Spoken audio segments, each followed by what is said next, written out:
Hello மக்கள் எல்லாரும் எப்படி இருக்கீங்க? எல்லாருமே ரொம்பவே சூப்பராக இருப்பீங்க.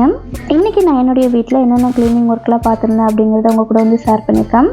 க்ளீனிங் வீடியோ வந்து எனக்கு ரொம்ப பிடிக்கும். இதை பார்த்தா எனக்கு வந்து ஒரு மோட்டிவேஷனாக இருக்கும். கண்டிப்பாக நான் வந்து என்னுடைய வீடியோவே நான் நல்லா நீட்டாக வச்சுப்பேன் அப்படிங்கிறவங்க மட்டும் இந்த வீடியோ லாஸ்ட் வரைக்கும் பாருங்கள். எனக்கு மணி பிளான்ட்னால் ரொம்ப பிடிக்கும். ஸோ இன்றைக்கி பார்த்தீங்கன்னா கொஞ்சம் மணி பிளான்ட் வந்து கிடச்சிருந்தது. இதை வந்து நட்டு வைக்கிறதுக்காக இந்த மாதிரி குட்டி குட்டியாக வந்து கட் பண்ணி எடுத்துக்கிறேன். ஃபஸ்ட் ஒர்க்காக இந்த கட் பண்ண மணி பிளான்ட் எல்லாத்தையுமே நான் வந்து நட்டு வச்சுட்டு அதுக்கப்புறம் என்னுடைய ஒர்க்கை வந்து பார்க்க ஸ்டார்ட் பண்ணிக்கிறேன்.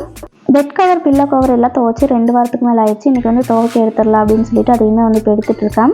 குட்டீஸ் இருக்க வீடாக இருந்தால் கண்டிப்பாக பார்த்தீங்கன்னா ஒரு 3 நாளைக்கு ஒருக்கா இந்த மாதிரி பெட் கவர், பில்லோ கவர்லாம் எடுத்து நல்லா வந்து துவைச்சிட்டு கம்ஃபர்ட் தண்ணியில் நல்லா வந்து அலசிட்டு இந்த மாதிரி நல்லா வெயிலில் வந்து காயப்போட ட்ரை பண்ணுங்கள். என்னோட ஒர்க் மைண்ட் செட் பார்த்து நான் வந்து 3 நாளைக்கு ஒருக்கா இல்லாட்டி வாரத்துக்கு ஒரு டைம் நான் வந்து துவைச்சி போட்டுப்பேன்.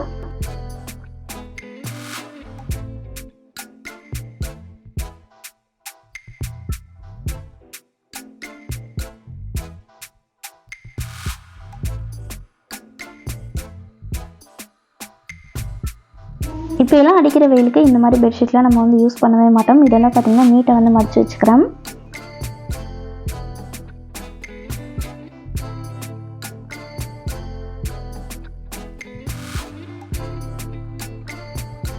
இந்த மாதிரி நம்மக்கிட்ட இருக்க எக்ஸ்ட்ரா திங்ஸ் எல்லாமே நம்ம ஸ்டோர் பண்ணி வைக்கும்போது ஒரு 2 மாதத்துக்கு ஒருக்கா எடுத்து வந்து உதறிட்டு மடித்து வச்சுக்கலாம். அந்த மாதிரி பண்ணும்போது பூச்சி பட்டையெல்லாம் வந்து உள்ளே இருக்காது. அதிகபட்சம் நம்ம ஒரு 6 மாதத்துக்குலாம் இதை வந்து ஓப்பன் பண்ணாமல் அப்படியே விட்டுட்டோம்னா இதுக்குள்ளே வந்து கரப்பாம்பூச்சியெல்லாம் வர ஆரம்பிச்சிடும்.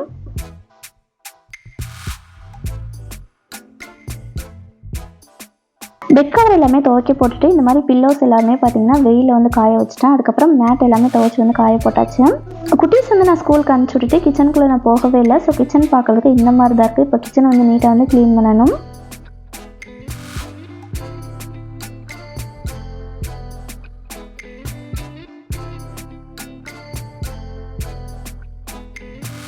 இந்த ஸ்டாண்ட் கடையிலலாம் நம்ம பிளேட்டை வந்து அப்படி ஈரத்தோட கவுத்தி வைக்கிறதுனால உப்பு பறிஞ்சு கிடக்கு. இந்த இடத்தையுமே இப்போ வந்து க்ளீன் பண்ணிக்க போகிறேன். தண்ணியில் கலக்கினா விம்ஜல் வந்து கொஞ்சமாக விட்டுட்டு நல்லா வந்து ஸ்க்ரப் பண்ணி விட்டுட்டு அதுக்கப்புறம் ஸ்டாண்ட் வந்து இங்கே எடுத்து வச்சுக்கலாம். நல்லா தொடச்சிட்டேன்.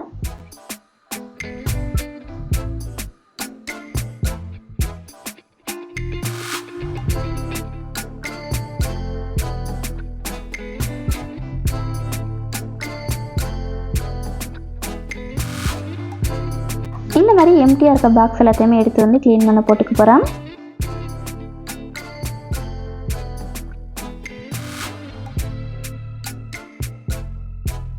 எல்லாமே க்ளீன் பண்ணிவிட்டு இந்த மாதிரி வெயிலில் வந்து ஒரு 10 நிமிஷம் வச்சு எடுத்தோம்னா நல்லா வந்து நம்மளுக்கு காஞ்சி கிடச்சிரும்.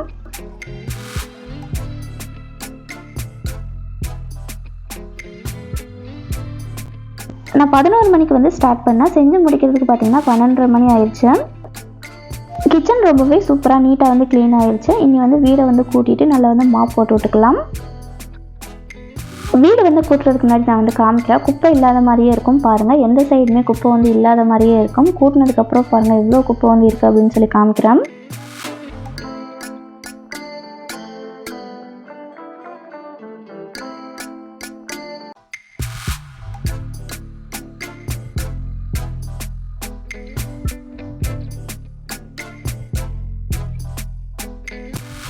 நம்ம கண்ணாம்பூச்சி விளையாடுற மாதிரி தான் வீட்டில் இருக்க குப்பையெல்லாம் நம்ம கண் முன்னாடி வந்து இருக்கவே மாட்டாங்க. சோஃபா கடியில், பீரோ கடியில், அந்த மாதிரி பெட் கடியிலலாம் போய் ஒழிஞ்சிப்பாங்க ஃபேன் காற்றுக்கு. நம்ம கூட்டும் போது அப்படியே மேலாப்பில் கூட்டாமல் அந்த மாதிரி சீமரெல்லாம் உள்ளே விட்டு நல்லா வந்து கூட்டி எடுத்துக்கலாம்.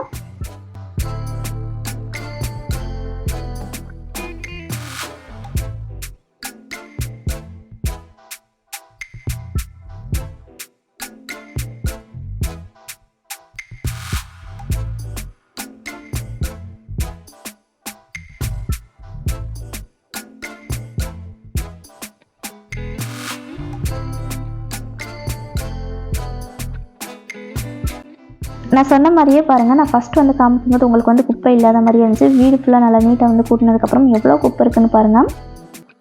வீடெல்லாம் நல்லா நீட்டாக வந்து கூட்டி மாப்பெல்லாம் போட்டதுக்கப்புறம் மதியம் லஞ்ச் வந்து ரெடி பண்ண ஸ்டார்ட் பண்ணிட்டேன். ஈவினிங் டைம் ஸ்நாக்ஸ்க்கு பசங்களுக்கு சுண்டல் வந்து ஊற போட்டு வச்சாச்சு. தக்காளி சாப்பாடு மாதிரி பண்ணிவிட்டு நம்ம ஆம்லேட் போட்டு வச்சுக்கலாம் அப்படின்னு சொல்லிட்டு தான் கிச்சனுக்குள்ளே வந்து வந்தேன்.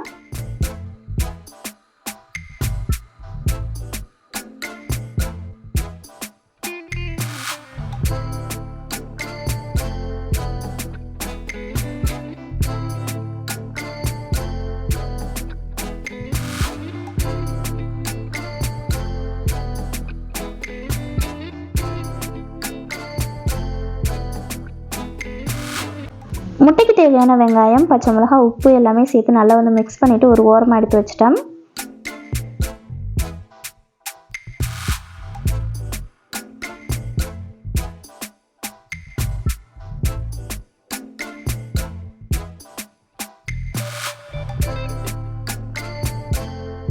ஹஸ்பண்ட் வந்த உடனே ஏதாச்சும் சாப்பிட எடுத்து கொடுக்கலாம் அப்படின்னு சொல்லிட்டு இந்த மாதிரி வெள்ளரிக்காய் வந்து கட் பண்ணி வச்சுக்கிட்டேன்.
வெள்ளரிக்காயை கொண்டு போய் டேபிளில் வச்சுட்டு அதுக்கப்புறம் இந்த மாதிரி வேஸ்ட் எல்லாத்தையுமே ஒரு கவரில் வந்து எடுத்து போட்டுட்டு இப்போ சமைக்க ஆரம்பிச்சிடலாம். நம்ம க்ளீனாக இருக்க கிச்சனுக்குள்ளே நின்று சமைக்கும் போது கை பாருங்கள் ஆட்டோமேட்டிக்காக அந்த வேஸ்ட்லாம் எடுத்து அந்த கவரில் வந்து போட ஆரம்பிச்சிருச்சு. இது நான் கிச்சன் க்ளீன் பண்ணுறதுக்கு முன்னாடி நான் சமைச்சேன்னா இந்த மாதிரி வேஸ்ட்லாம் எடுத்துகிட்டு இருக்க மாட்டேன். சமைச்சு முடிச்சுட்டு மொத்தமாக பார்த்தீங்கன்னா கிச்சன் வந்து க்ளீன் பண்ணி விடுவேன். இந்த மாதிரி கிச்சன்லாம் க்ளீன் பண்ணிவிட்டு நம்ம சமைக்கும் போது சமைக்கிறதுக்கே பார்த்தீங்கன்னா மைண்ட் வந்து சூப்பராக இருந்தது.